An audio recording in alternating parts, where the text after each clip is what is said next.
It's Eric Jensen. Hannah Bocut, There we go.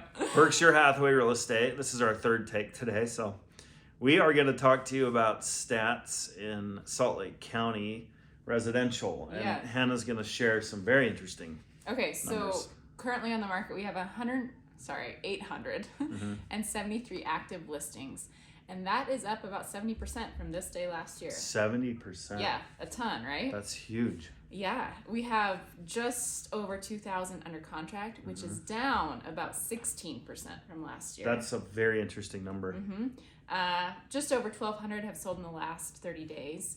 And maybe this is the most depressing stat that you put on here for me.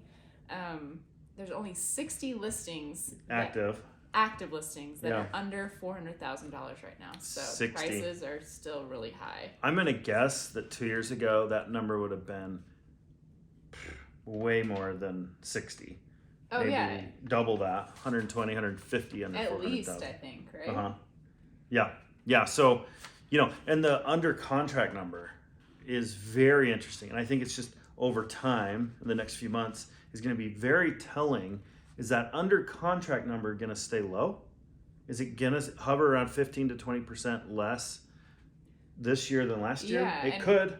What do you think's driving that? Is it interest rates? I think buyers it's being interest rates. more hesitant?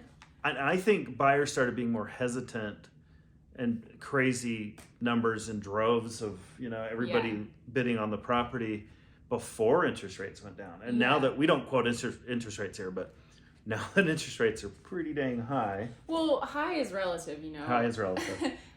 Maybe based on the last decade or so, they're sure. high. But Yep. historically, a healthy market is more like 6 to 8%, right? Sure, yeah. When I got in the business in the early 2000s, I remember the rates were about that. Yeah.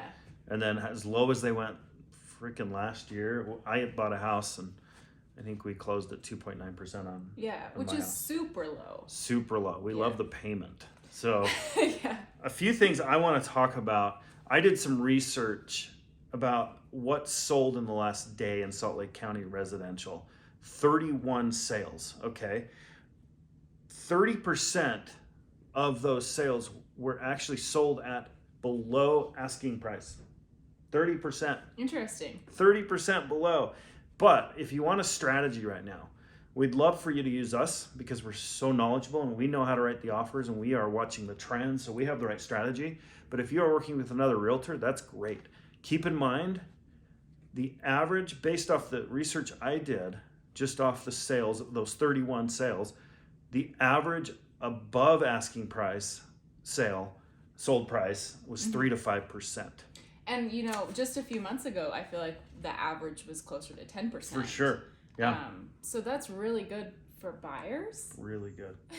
Hopefully you can go in and not have to go so far above. So high. Yeah. 10% was pretty common. I mean, we don't know stats perfectly, but we do the research, we spend the time. That 3 to 5%, if you're wondering, say it's a $500,000 home, 15 to 20,000 above asking price is probably about what you need to do today. Yeah. So, and then another interesting fact is I'm also seeing,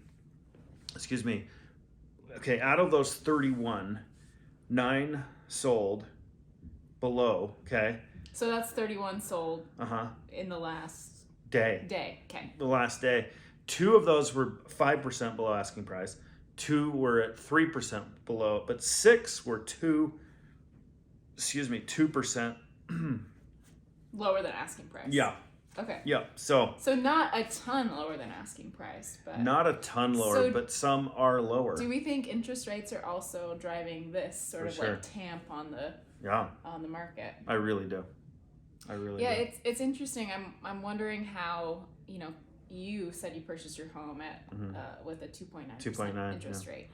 So I mean, it's hard because are people gonna we're seeing maybe boomers a little more reluctant to sell. They're aging in place. They're staying in their homes longer. They're living longer. And that big millennial cohort, which is now trying to buy homes, starting careers, starting families, trying to purchase, is like sort of screwing up this supply and demand thing that we Yeah. have happening. But all those people that got locked in at that low interest rate are really going to hang on to that now. That's true. So Good point. it's kind of a weird play that's happening. You know, you're hoping the interest rates kind of help prices stabilize, but Yeah. then you have all these people that just got locked in really low, and they're going to hang on to that as long as they can. You know, I didn't actually think about that till now. That's a really, really good point. I heard about it in the Yeah. Tom Ferry podcast. Oh, so we love Tom. yeah. Well, that's great. I really stole it from what they were talking about, but I thought it was Yeah. interesting because there's just so many factors that are happening right now. Oh, a lot of factors and so many unknowns. Well, that's like life, you know. It's live. I think our buyers are always like, well, should we wait until a crash? Should we? We don't know. Yeah. We don't know, and Yeah. you know, if you have the means to purchase a home right now, it's still a great long-term investment. And we're talking Yeah. about a home you're going to live in, Yep. not, you know, investment properties. That's a whole different kind of Well, I just did game. that, and I'm really excited about it. Yeah. We'll talk about that on another video. Yeah, for sure. Sorry, I just maybe That talked is too much. You kind of saved me today because I started stuttering on my words, and maybe I was a little uptight on the video. So you High five. rocked it.